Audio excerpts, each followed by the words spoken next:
La supresión Qing de la rebelión del Loto Blanco. Primera parte. Hay momentos en la historia donde el destino de un imperio se decide no en los palacios dorados de la capital, no en las cámaras del poder donde los ministros debaten política, sino en las montañas remotas y valles olvidados donde la gente común, desesperada y furiosa, decide que ya no pueden tolerar más. Esta es la historia de uno de esos momentos, una rebelión que estalló en las provincias fronterizas del imperio más grande y antiguo del mundo, una insurrección que comenzó con campesinos armados con lanzas de bambú y que terminó transformando la naturaleza misma del Estado chino. Durante 9 años brutales, desde 1796 hasta 1804, el Imperio Qing enfrentó la rebelión del Loto Blanco, un levantamiento que involucró a cientos de miles de rebeldes, requirió la movilización de 500.000 de soldados imperiales, costó más de 100 millones de taeles de plata, y resultó en la muerte de millones de personas. Pero esto no fue simplemente otra rebelión campesina en la larga historia de China. Fue el comienzo del fin de la dinastía Qing. El primer signo visible de que el imperio que había dominado Asia durante más de un siglo estaba comenzando a desmoronarse desde dentro. Lo que nadie podía imaginar entonces era que las semillas plantadas por esta rebelión eventualmente crecerían hasta convertirse en el árbol venenoso que destruiría no solo la dinastía Qing, sino el sistema imperial mismo que había gobernado China durante más de 2000 años. Prepárense para una historia de fe milenarista, desesperación campesina, brutalidad imperial, incompetencia burocrática y el comienzo del largo y doloroso colapso de la civilización china tradicional. Para entender la rebelión del Loto Blanco, primero debemos entender el imperio Qing en su momento de mayor esplendor, porque la rebelión no surgió de la debilidad del imperio, sino paradójicamente de su éxito. La dinastía Qing había sido establecida en 1644 por los manchúes, un pueblo no chino del noreste que había conquistado China aprovechando el caos del colapso de la dinastía Ming. Durante sus primeros 150 años, los Qing habían sido gobernantes extraordinariamente exitosos. Bajo los 3 grandes emperadores del siglo XVIII, Kangxi, Yongzheng y Qianlong, China había experimentado una expansión territorial masiva, prosperidad económica sin precedentes y un florecimiento cultural notable. Para mediados del siglo XVIII, el imperio Qing era el estado más grande, rico y poblado del mundo, controlando no solo China propiamente dicha, sino también Mongolia, el Tíbet, Xinjiang y vastas extensiones de Asia Central. La población de China había explotado durante el siglo XVIII, creciendo de aproximadamente 150 millones en 1700 a más de 300 millones en 1800. Este crecimiento demográfico explosivo fue posible gracias a la introducción de nuevos cultivos del Nuevo Mundo: maíz, papas y camotes, que permitieron el cultivo de tierras marginales previamente consideradas inútiles. Los campesinos chinos, desesperados por tierra para alimentar a sus familias en crecimiento, se mudaron a regiones fronterizas montañosas, talando bosques, cultivando laderas empinadas y estableciendo asentamientos en áreas que habían estado deshabitadas durante siglos. Fue en estas regiones fronterizas, particularmente en las provincias de Hubei, Sichuan y Shanxi, donde convergían 3 provincias en un complejo de montañas densamente boscosas donde se plantarían las semillas de la rebelión. Estas regiones fronterizas eran zonas grises del imperio, áreas donde la autoridad imperial era débil, donde funcionarios corruptos actuaban con impunidad y donde bandidos y sociedades secretas prosperaban. Los colonos que se mudaban a estas regiones eran en su mayoría pobres, desarraigados y desesperados. Habían dejado atrás las comunidades tradicionales de las llanuras, con sus estructuras de clan y sistemas de apoyo social. En las montañas estaban solos, vulnerables a funcionarios predatorios, terratenientes rapaces y la simple mala suerte de las malas cosechas. Pero esto era solo el comienzo del problema. El gobierno Qing, que había funcionado eficientemente durante el reinado temprano de los grandes emperadores, había comenzado a deteriorarse. La corrupción era endémica. Los puestos oficiales eran comprados y vendidos. Los magistrados locales extorsionaban a la población. Los impuestos oficiales eran complementados por docenas de impuestos extraoficiales inventados por funcionarios codiciosos, y cuando los campesinos trataban de quejarse, descubrían que no había recurso, porque todo el sistema, desde el nivel más bajo hasta el más alto, estaba corrompido. Fue en este contexto de desesperación, explotación y alienación que las sociedades secretas comenzaron a proliferar en las regiones fronterizas. La más importante de estas era la Sociedad del Loto Blanco. una secta religiosa que combinaba elementos del budismo, el taoísmo y creencias milenaristas populares. El Loto Blanco tenía una larga historia en China, remontándose al siglo XII. Periódicamente había estado involucrado en rebeliones, más notablemente en la rebelión que había ayudado a derrocar la dinastía Yuan mongola en el siglo XIV. Los Qing habían prohibido la sociedad repetidamente, pero había sobrevivido en la clandestinidad, particularmente en áreas rurales remotas donde la autoridad del gobierno era débil. La doctrina del Loto Blanco era simple pero poderosa. Enseñaba que el mundo estaba en un periodo de decadencia y corrupción, que el Buda Maitreya, el Buda del futuro pronto, descendería para inaugurar una nueva era de paz y prosperidad, y que los fieles que seguían las enseñanzas del Loto Blanco serían salvados mientras que los malvados serían destruidos. Era una mezcla intoxicante de esperanza religiosa y resentimiento social. Para campesinos empobrecidos, explotados por funcionarios corruptos y terratenientes crueles, el mensaje del Loto Blanco era irresistible. Sus sufrimientos no eran aleatorios o merecidos, sino parte de un patrón cósmico, y pronto serían vengados y recompensados.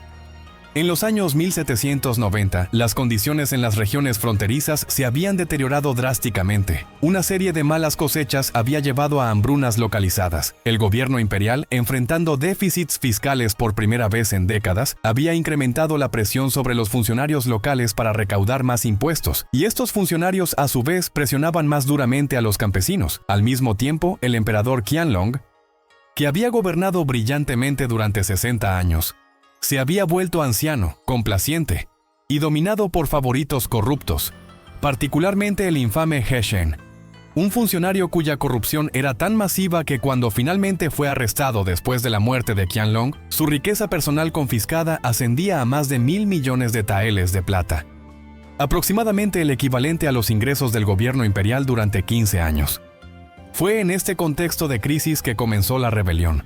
Los orígenes exactos son disputados, pero la mayoría de las fuentes coinciden en que las primeras chispas de violencia se encendieron en 1794 en las montañas fronterizas entre Hubei, Sichuan y Shanxi. El gobierno Qing, alarmado por informes de actividad del Loto Blanco en la región, envió tropas para arrestar a los líderes de la secta y dispersar sus congregaciones.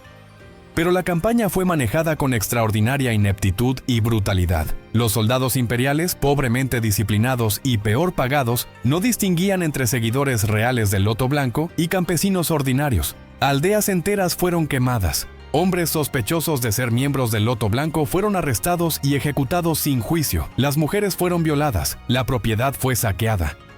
La represión del gobierno transformó lo que podría haber sido una pequeña perturbación religiosa en una conflagración masiva. Los campesinos, enfrentando la destrucción de sus hogares y el asesinato de sus familias, ya sea que fueran realmente miembros del Loto Blanco o no, decidieron que no tenían nada que perder uniéndose a la rebelión. Miles, luego decenas de miles, luego cientos de miles de campesinos tomaron armas. No tenían equipo militar sofisticado. La mayoría luchaba con lanzas de bambú, azadas convertidas en armas y cuchillos. Pero tenían números, desesperación y creencia religiosa en su causa. Los líderes del Loto Blanco proclamaron que el Buda Maitreya estaba a punto de descender, que los Qing manchúes, que eran después de todo extranjeros que habían conquistado China, estaban a punto de ser expulsados y que una nueva dinastía, la dinastía Ming restaurada o alguna nueva dinastía celestial, estaba a punto de ser establecida. Pero esto no era todo. La rebelión rápidamente atrajo no solo a verdaderos creyentes del Loto Blanco, sino también a todo tipo de elementos descontentos. Campesinos empobrecidos sin tierra, bandidos que vieron una oportunidad para el saqueo, desertores del ejército imperial, mineros desempleados, contrabandistas de sal, y cualquier persona con una queja contra el gobierno Qing. La rebelión se fragmentó en docenas de bandas separadas, cada una liderada por su propio jefe, cada una operando semi-independientemente. Algunos líderes eran verdaderos creyentes religiosos, otros eran simplemente bandidos oportunistas que habían adoptado la bandera del Loto Blanco por conveniencia. Esta fragmentación haría que la rebelión fuera extraordinariamente difícil de suprimir, porque no había estructura de comando centralizada que pudiera ser decapitada. El emperador Qianlong, entonces en sus 80, inicialmente subestimó enormemente la gravedad de la rebelión. Estaba acostumbrado a décadas de éxito militar en las que los ejércitos Qing habían conquistado vastos territorios en Asia Central. ¿Cómo podrían campesinos mal armados en las montañas de China Central representar alguna amenaza seria? Ordenó a los gobernadores provinciales que suprimieran la rebelión rápidamente, esperando que sería cuestión de semanas o a lo sumo meses. Pero pasaron meses y la rebelión no fue suprimida. De hecho, estaba creciendo. Para 1796, cuando Qianlong finalmente abdicó a favor de su hijo, quien se convirtió en el emperador Jia Qing, la rebelión había engullido partes de 5 provincias y contaba con cientos de miles de participantes activos. El emperador Jia Qing, que tenía solo 36 años cuando asumió el trono, heredó no solo la rebelión sino también el problema de He Shen, el favorito corrupto de su padre que había saqueado el tesoro imperial durante 2 décadas. La primera prioridad de Jia Qing fue mover contra He Shen. Apenas 3 días después de la muerte de Qianlong, en febrero de 1799, Jia Qing arrestó a He Shen, confiscó su masiva fortuna y lo obligó a suicidarse. Fue una movida audaz que envió un mensaje de que el nuevo emperador estaba comprometido con la reforma, pero limpiar la corrupción en el nivel más alto no solucionaría mágicamente los problemas sistémicos que habían permitido que la rebelión del Loto Blanco floreciera. Las campañas militares contra los rebeldes fueron caracterizadas por una incompetencia asombrosa. Los comandantes imperiales repetidamente reportaban victorias ficticias, inflando el número de rebeldes muertos, mientras en realidad lograban poco. Había buenas razones para esto. Los comandantes eran pagados y promovidos basándose en sus reportes de éxito. Si reportaban que la rebelión era seria y difícil de suprimir, serían vistos como incompetentes. Así que invariablemente reportaban éxitos, sin importar la realidad en el terreno.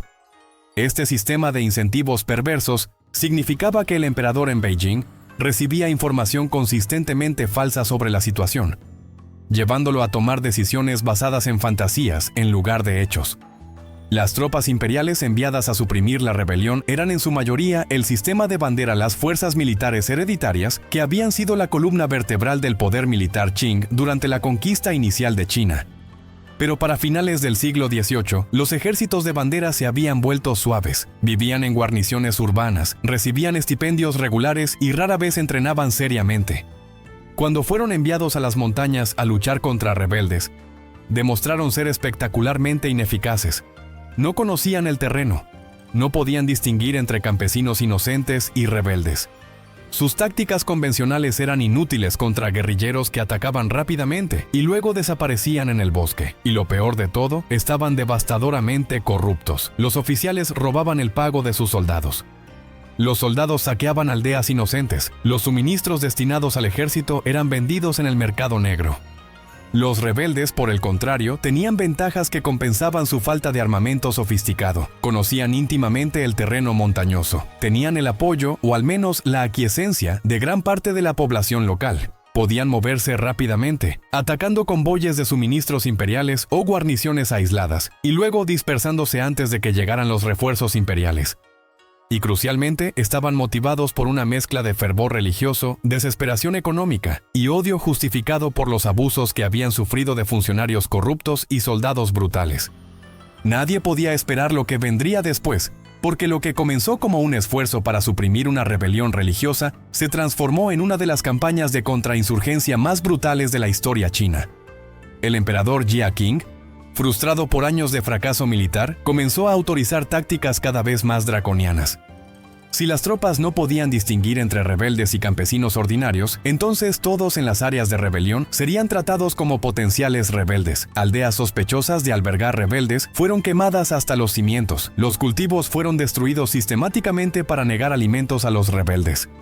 Poblaciones enteras fueron reubicadas por la fuerza de las áreas montañosas a las llanuras donde podían ser más fácilmente controladas y vigiladas. Era una estrategia de tierra arrasada destinada a hacer que las montañas fueran inhabitables para los rebeldes, pero sus costos humanitarios fueron catastróficos.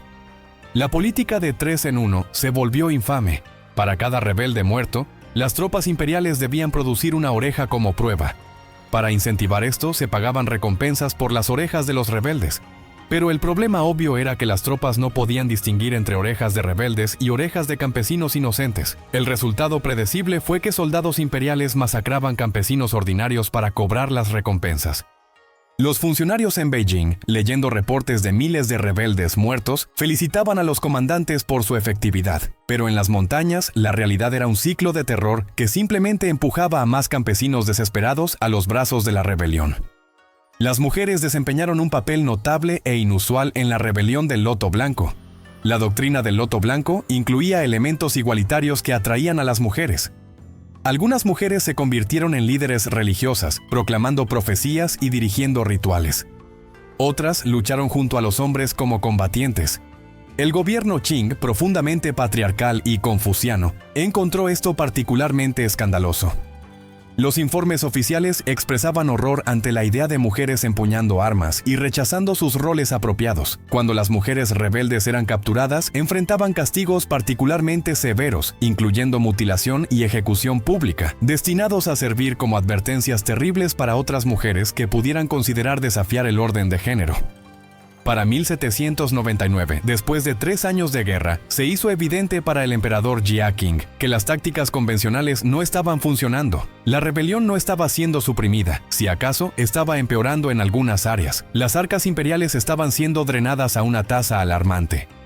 Más de 50 millones de taeles de plata ya habían sido gastados, una suma masiva que requería recortes en otros programas y aumentos de impuestos que causaban más descontento. Jia Qing tomó una decisión crucial: reorganizar completamente la campaña militar. Despidió a comandantes incompetentes, reemplazándolos con oficiales más capaces. Más crucialmente, autorizó el reclutamiento de milicias locales, fuerzas paramilitares, compuestas de campesinos locales lideradas por gentry local. Esta decisión de depender de milicias locales fue un punto de inflexión, no solo para la supresión de la rebelión del Loto Blanco, sino para toda la historia Qing posterior. Durante más de un siglo, los Qing habían mantenido un monopolio sobre la fuerza militar, con solo los ejércitos de bandera hereditarios y el ejército verde autorizados para portar armas. Pero ahora, por necesidad, el gobierno estaba armando y entrenando milicias civiles. Esto eventualmente tendría consecuencias profundas, porque una vez que la gentry local tuviera fuerzas armadas bajo su control, el equilibrio de poder entre el gobierno central y las élites locales cambiaría permanentemente, pero en el momento pareció ser la única forma de suprimir la rebelión. Las milicias locales demostraron ser mucho más efectivas que las tropas regulares por varias razones. Primero, conocían el terreno y la población local, pudiendo identificar quién era realmente un rebelde y quién era un campesino ordinario. Segundo, estaban luchando para defender sus propios hogares y comunidades, dándoles motivación que las tropas externas carecían. Tercero, estaban lideradas por gentry local que tenía interés en el orden social y la estabilidad. Y cuarto, eran mucho más baratas de mantener que las tropas regulares, porque vivían en casa y solo se movilizaban cuando era necesario. Pero esto era solo el comienzo de la contraofensiva. El gobierno imperial también implementó una estrategia sistemática de fortificación. Miles de fortalezas pequeñas y puestos de control fueron construidos en todas las regiones montañosas, creando una red de puntos fuertes que los rebeldes no podían fácilmente atacar o evadir. Estas fortalezas servían como bases para patrullas, almacenamiento de suministros y refugio para campesinos leales. Simultáneamente se implementó un sistema elaborado de responsabilidad colectiva. Cada 10 hogares fueron agrupados en una unidad, con el líder de la unidad responsable de reportar cualquier actividad sospechosa. Si algún miembro de una unidad se unía a los rebeldes, toda la unidad sería castigada. Este sistema, llamado Baogia, había existido en varias formas durante siglos, pero fue implementado más rigurosamente que nunca durante la rebelión del Loto Blanco. La supresión Qing de la rebelión del Loto Blanco. Segunda parte. La combinación de milicias locales, fortificaciones sistemáticas y responsabilidad colectiva comenzó lentamente a cambiar el equilibrio de la guerra a favor del gobierno imperial. Pero el costo humano era asombroso y continuaba creciendo. Las políticas de tierra arrasada habían dejado vastas áreas de las regiones montañosas completamente devastadas. Pueblos enteros habían sido despoblados, sus habitantes muertos, huidos o reubicados por la fuerza. Los bosques que alguna vez cubrieron las montañas habían sido talados sistemáticamente para negar refugio a los rebeldes, llevando a erosión masiva del suelo que afectaría la agricultura en la región durante generaciones. Los campos habían sido quemados repetidamente, el ganado había sido confiscado o sacrificado. La infraestructura básica, puentes, caminos, sistemas de irrigación, había sido destruida en los combates. Era una catástrofe humanitaria de proporciones épicas y apenas estaba comenzando. Los años de 1800 a 1802 vieron algunas de las luchas más intensas de toda la rebelión. A medida que el cerco imperial se estrechaba, las bandas rebeldes se volvieron cada vez más desesperadas. Algunos líderes rebeldes intentaron estrategias más audaces, lanzando incursiones profundas en territorio controlado por el gobierno, atacando ciudades prósperas en las llanuras e incluso amenazando centros administrativos provinciales. Hubo momentos de pánico en ciudades tan al este como Wuhan, cuando se recibieron informes de que columnas rebeldes se acercaban. Pero estas incursiones ambiciosas generalmente terminaban en desastre para los rebeldes. Fuera de sus fortalezas montañosas, sin el conocimiento íntimo del terreno que les había servido tan bien, y enfrentando fuerzas imperiales concentradas en lugar de guarniciones aisladas, los rebeldes sufrían bajas terribles. La naturaleza fragmentada de la rebelión, que había sido una de sus fortalezas, ahora se convirtió en una debilidad, con docenas de líderes diferentes, cada uno controlando su propia banda. No había coordinación estratégica. Diferentes grupos seguían diferentes estrategias. Algunos intentaban negociar rendición, otros juraban luchar hasta la muerte. Algunos líderes traicionaban a otros en intentos de ganar términos favorables del gobierno. Las disputas internas entre facciones rebeldes a veces llevaban a violencia entre las propias bandas rebeldes. El gobierno imperial, observando estas divisiones, las explotaba hábilmente, ofreciendo amnistía a líderes dispuestos a rendirse y denunciar a sus camaradas, luego usando información de estos desertores para cazar a los grupos rebeldes restantes. Uno de los comandantes imperiales más efectivos fue el Enge, un oficial manchú de bandera que combinaba brutalidad con astucia estratégica. El Enge perfeccionó tácticas que se convertirían en estándar en las últimas etapas de la campaña. En lugar de buscar batallas campales grandes contra los rebeldes, dividió sus fuerzas en pequeñas columnas móviles que patrullaban constantemente el campo, negando a los rebeldes cualquier descanso. Implementó sistemas de recompensa que pagaban generosamente por información que llevara a la captura de líderes rebeldes, creando una red de informantes que penetraba las filas rebeldes. Y crucialmente, distinguió entre líderes rebeldes que eran ejecutados sin piedad y seguidores comunes, a quienes se les ofrecía amnistía si se rendían. Esta política dividía las fuerzas rebeldes, porque los seguidores comunes, viendo que sus líderes estaban condenados pero ellos mismos podrían salvarse, tenían incentivo para desertar. Pero las represalias contra los líderes capturados eran de una brutalidad que horrorizaba incluso en una época acostumbrada a la violencia. Los líderes del Loto Blanco capturados eran sometidos a la muerte por 1000 cortes o linchi, una forma de ejecución lenta y tortuosa, donde la víctima era atada a un marco y sistemáticamente cortada con cuchillos afilados durante horas o incluso días antes de morir finalmente. Las ejecuciones eran públicas, destinadas a aterrorizar a cualquiera que pudiera considerar rebelarse. Los cuerpos de los ejecutados eran exhibidos en lugares públicos, a menudo colgados en jaulas hasta que se descomponían. Las familias de los líderes rebeldes eran castigadas bajo el principio de exterminio de los 9 parentescos, una antigua práctica legal china donde no solo el criminal, sino también miembros de su familia extendida eran ejecutados o esclavizados. Madres ancianas, esposas, hijos pequeños, nadie era perdonado si estaban relacionados con un líder rebelde prominente. La escala de muerte durante estos años era verdaderamente asombrosa.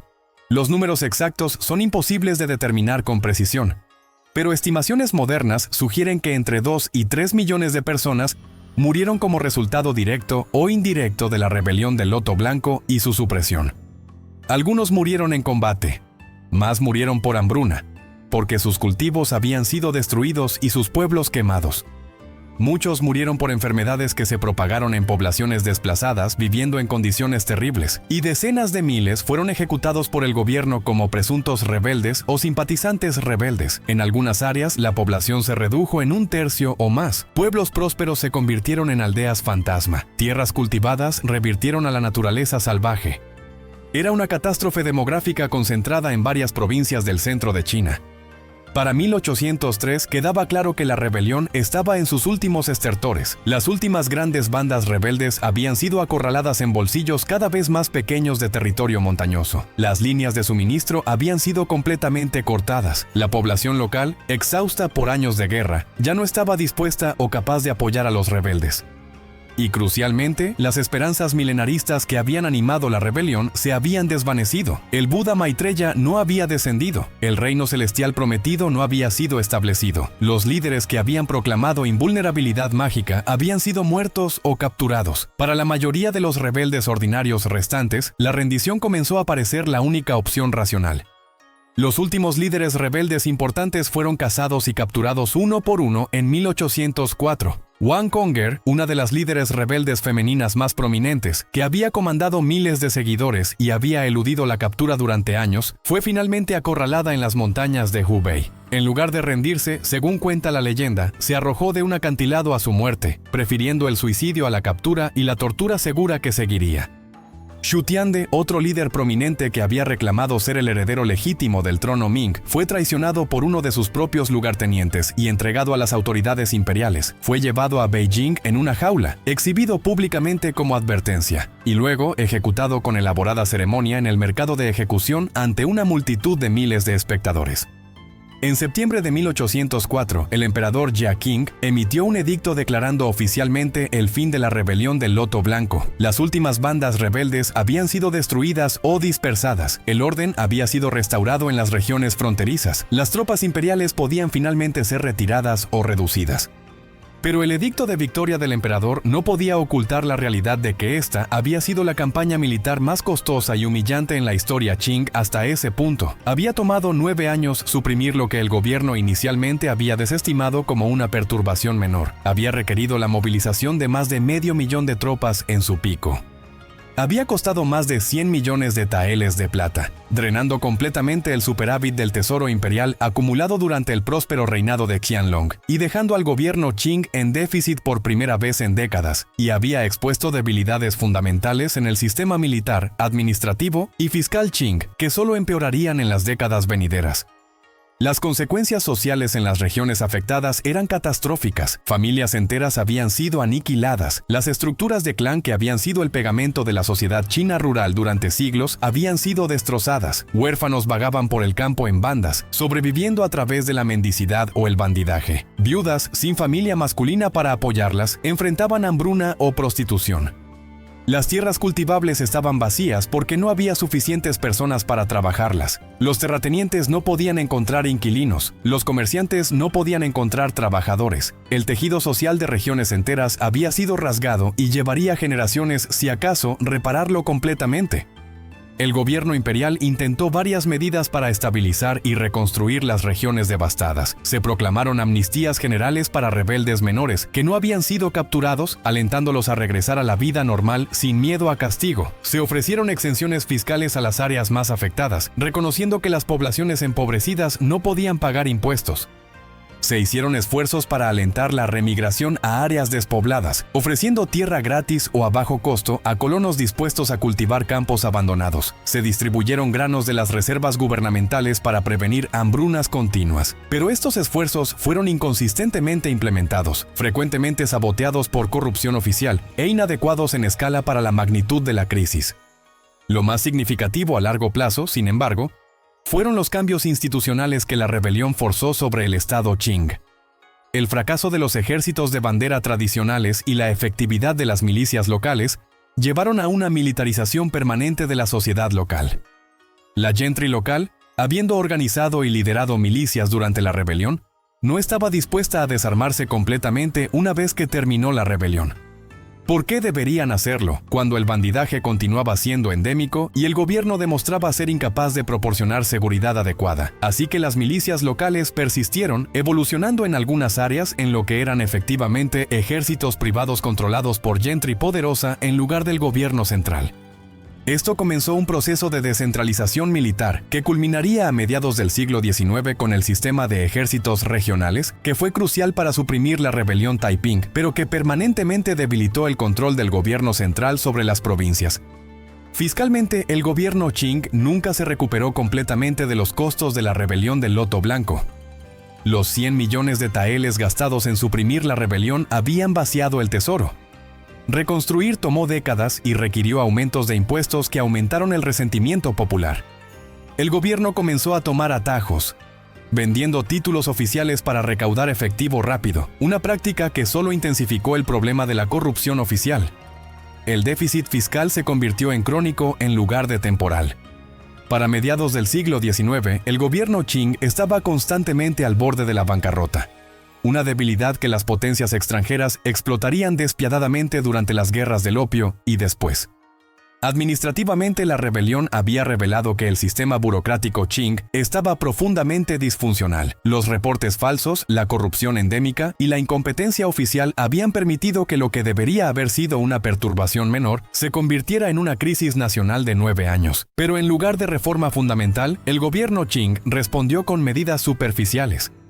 Algunos funcionarios incompetentes fueron despedidos o degradados. Algunos funcionarios corruptos fueron castigados, pero las causas estructurales de la disfunción, pagos inadecuados para oficiales de nivel bajo, expectativas poco realistas de desempeño, falta de mecanismos de rendición de cuentas efectivos, no fueron abordadas. El sistema continuó deteriorándose, preparando el escenario para crisis aún peores en el futuro.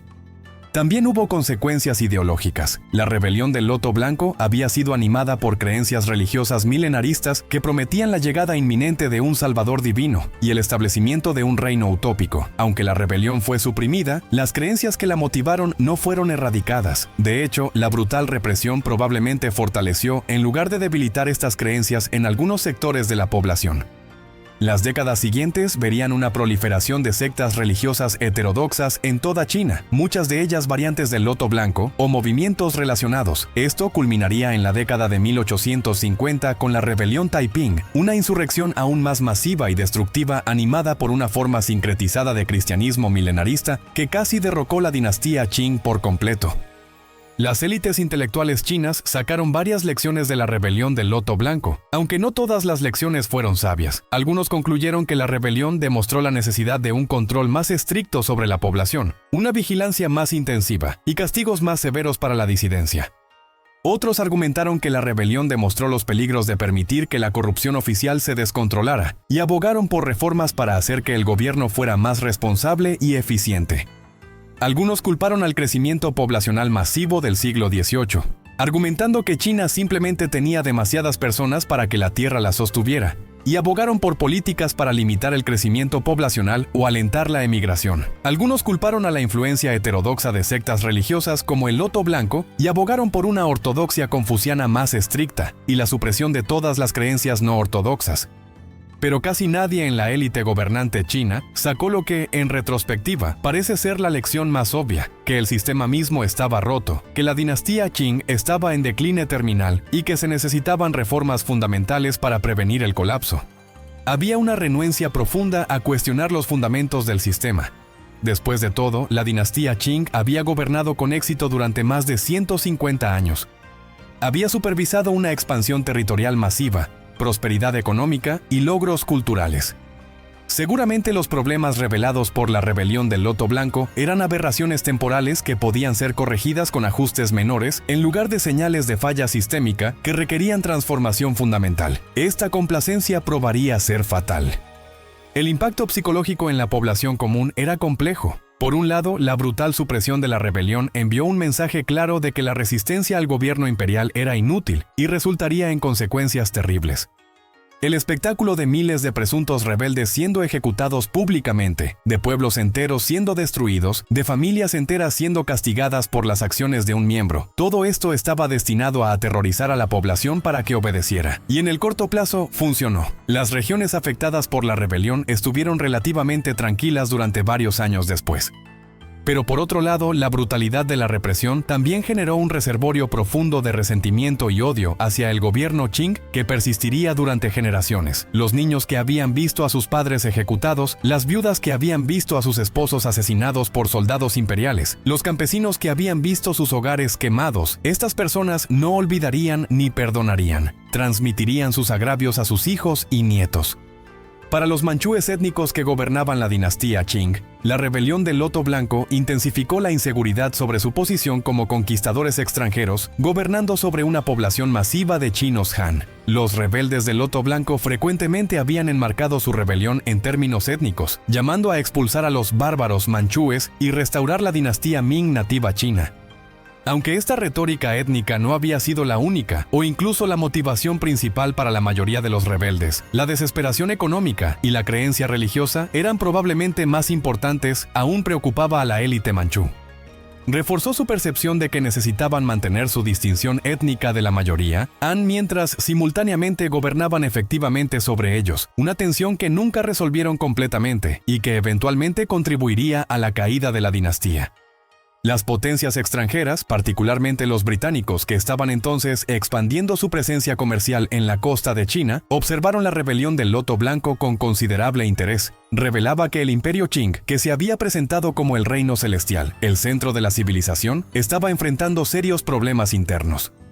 Los comerciantes británicos en Guangzhou enviaban reportes a sus superiores describiendo el caos en el interior de China, la corrupción del gobierno y la debilidad militar del Estado Qing. Esta inteligencia sería invaluable décadas más tarde cuando Gran Bretaña decidió forzar a China a abrir su mercado durante las guerras del opio. La rebelión del Loto Blanco, al exponer las vulnerabilidades del Estado Qing, hizo que China pareciera un objetivo más tentador para el imperialismo occidental. Dentro del propio Estado Qing, diferentes facciones sacaron diferentes conclusiones de la experiencia de la rebelión. Los conservadores argumentaron que el problema era que el gobierno se había vuelto demasiado laxo, que necesitaba volver a implementar estrictamente los principios confucianos tradicionales, que necesitaba mantener distinciones étnicas entre manchúes y Han, y que necesitaba reprimir más duramente cualquier signo de disidencia. Los reformadores moderados argumentaron que el gobierno necesitaba ser más eficiente y menos corrupto, pero no necesitaba cambios fundamentales. Los pocos reformadores radicales, que eran voces marginales en esta etapa, argumentaron que China necesitaba aprender de Occidente, modernizar su militar y transformar sus instituciones, pero estas voces radicales fueron ampliamente ignoradas en las primeras décadas del siglo XIX. La rebelión del Loto Blanco también tuvo consecuencias ecológicas de largo plazo, que a menudo son pasadas por alto, pero que fueron significativas. La deforestación masiva de las regiones montañosas, realizada tanto para negar refugio a los rebeldes, como por refugiados desesperados que necesitaban combustible y tierra de cultivo, llevó a erosión severa del suelo. Los sistemas fluviales fueron afectados, con sedimentación aumentada causando inundaciones más frecuentes aguas abajo. La pérdida de cubierta forestal también afectó los patrones climáticos locales, posiblemente contribuyendo a la sequía. La recuperación ecológica de estas regiones tomaría más de un siglo, y algunas áreas nunca se recuperaron completamente. Este daño ambiental exacerbó los problemas económicos de las regiones afectadas, creando un ciclo vicioso de pobreza y degradación ambiental. Económicamente, la rebelión interrumpió el comercio en gran parte del centro de China durante casi una década. Las rutas comerciales que habían conectado el próspero valle del Yangtze con las provincias del norte y oeste fueron cortadas o se volvieron peligrosas. Los comerciantes que habían confiado en estas rutas fueron arruinados. Las industrias artesanales en las regiones afectadas colapsaron. La producción agrícola cayó dramáticamente, no solo debido a la destrucción de la guerra, sino también porque muchos campesinos habían huido o sido asesinados. Tomaría décadas para que la producción económica regresara a los niveles anteriores a la rebelión en las áreas más afectadas. Y para entonces, China enfrentaría nuevas crisis, las guerras del opio, más rebeliones internas y la intrusión del imperialismo occidental que prevendrían cualquier recuperación completa. El sistema legal chino fue tensionado hasta el punto de ruptura por la rebelión. El número absoluto de casos, arrestos, juicios, ejecuciones abrumó a las cortes. Los procedimientos legales normales fueron frecuentemente obviados en favor de justicia sumaria. Personas inocentes fueron sin duda ejecutadas basándose en evidencia escasa o confesiones extraídas bajo tortura. La autoridad legal que el sistema judicial chino había mantenido fue erosionada. Cuando la ley se aplica arbitrariamente, cuando el castigo cae sobre inocentes y culpables por igual, la gente deja de respetar la ley. Esto también tuvo efectos de largo plazo en la legitimidad del Estado Qing. Para los historiadores modernos, la rebelión del Loto Blanco es vista como un punto de inflexión crucial en la historia Qing, marcando el comienzo del siglo de humillación de China.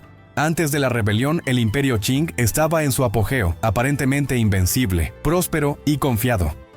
Después de la rebelión, comenzó un largo decline marcado por rebeliones cada vez más serias, derrota por potencias occidentales, pérdida territorial y eventual colapso. La rebelión no causó este decline. Las causas eran múltiples y complejas, pero fue el primer signo claro de que algo estaba fundamentalmente mal. Era como las primeras grietas en una presa que eventualmente colapsaría.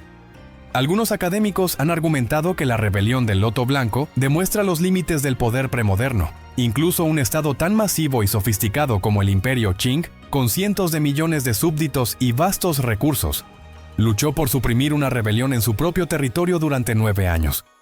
Esto sugiere que los estados premodernos, sin la tecnología de comunicación moderna, sin ferrocarriles o telégrafos, sin las herramientas de vigilancia y control disponibles para los estados modernos, tenían capacidad limitada para proyectar poder de manera efectiva sobre grandes distancias, especialmente en terreno difícil.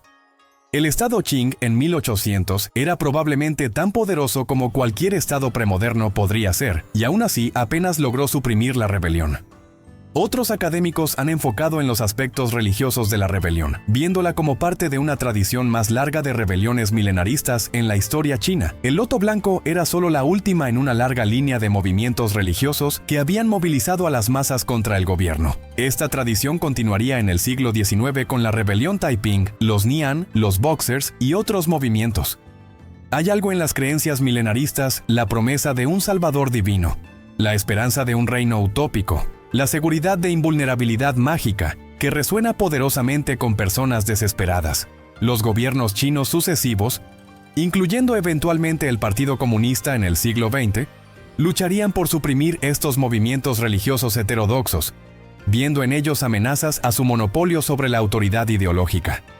La brutalidad de la supresión también ha sido objeto de considerable debate académico. ¿Fue necesario? ¿Podría el gobierno Qing haber suprimido la rebelión con menos violencia, menos destrucción, menos muerte? Probablemente no, dadas las limitaciones de la tecnología militar y administrativa de la época. Una vez que la rebelión se extendió e involucró a cientos de miles de participantes en terreno montañoso difícil, opciones como la negociación o la reforma que abordara las quejas subyacentes probablemente no habrían funcionado. El gobierno no podía fácilmente distinguir entre rebeldes comprometidos y participantes reticentes. No podía proporcionar servicios o reformas a regiones remotas que apenas estaban integradas en la estructura administrativa del Estado, y enfrentaba líderes rebeldes que estaban comprometidos ideológicamente y no estaban dispuestos a rendirse. Así que recurrió a la estrategia brutal pero efectiva de tierra arrasada, deportación masiva y terror ejemplar que eventualmente tuvo éxito en su objetivo limitado de destruir la capacidad de los rebeldes de continuar luchando. Pero el éxito fue de corto plazo y el costo fue inmenso. Los problemas fundamentales que habían causado la rebelión: superpoblación, escasez de tierra, corrupción oficial, debilidad del gobierno en regiones fronterizas, descontento popular, no fueron resueltos. De hecho, algunos fueron empeorados por los métodos usados para suprimir la rebelión. Así que nuevas rebeliones inevitablemente seguirían. El ciclo de rebelión y represión brutal se volvió una característica de la historia Qing tardía, cada ronda debilitando más al Estado y haciendo inevitable el eventual colapso.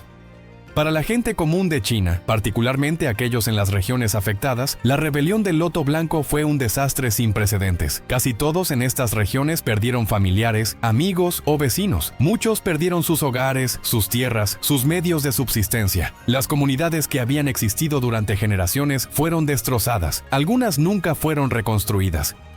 Los sobrevivientes enfrentaban un futuro de pobreza, trauma y desplazamiento. Y todo esto sin ninguna mejora real en su condición. Después de 9 años de guerra, los campesinos en las regiones fronterizas seguían siendo pobres, seguían siendo explotados por funcionarios corruptos, seguían luchando por sobrevivir en tierras marginales. Lo único que había cambiado era que ahora vivían en el recuerdo de un horror aún mayor que cualquiera que habían experimentado antes. La rebelión del Loto Blanco y su brutal supresión es una historia sin héroes, pero con muchos villanos y aún más víctimas. Los líderes rebeldes, cualquiera que fueran sus motivos iniciales, llevaron a cientos de miles a una rebelión inútil que no tenía esperanza realista de éxito y que resultó en catástrofe masiva para sus seguidores. Los funcionarios corruptos y oficiales militares incompetentes, cuya mala administración y abusos causaron la rebelión en primer lugar, escaparon en su mayoría sin castigo. El gobierno Qing, que respondió a la rebelión con brutalidad indiscriminada que mató a incontables inocentes, se declaró victorioso, pero en realidad había revelado su profunda debilidad. Y las víctimas, los millones de campesinos ordinarios que fueron atrapados entre rebeldes y represión gubernamental, que perdieron todo, que sufrieron horriblemente y que no ganaron nada, son en su mayoría olvidadas, nombres sin nombres en las estadísticas de muerte del pasado. Esta es la historia de la rebelión del Loto Blanco. 9 años de guerra brutal que costó millones de vidas, devastó provincias enteras, drenó el tesoro imperial, expuso las debilidades fundamentales del Estado Qing y marcó el comienzo del largo decline de la última dinastía imperial de China. Fue una tragedia de escala épica, un presagio de horrores aún mayores por venir en el siglo XIX chino, y un recordatorio de que incluso los imperios más poderosos son vulnerables cuando pierden la capacidad de gobernar justamente y responder efectivamente a las necesidades de su pueblo. Los ecos de esta rebelión y su brutal supresión resonarían a través de la historia china durante el próximo siglo, contribuyendo al eventual colapso de la dinastía Qing en 1911 y el establecimiento de la República de China, marcando el fin de más de 2000 años de gobierno imperial en la civilización más antigua del mundo.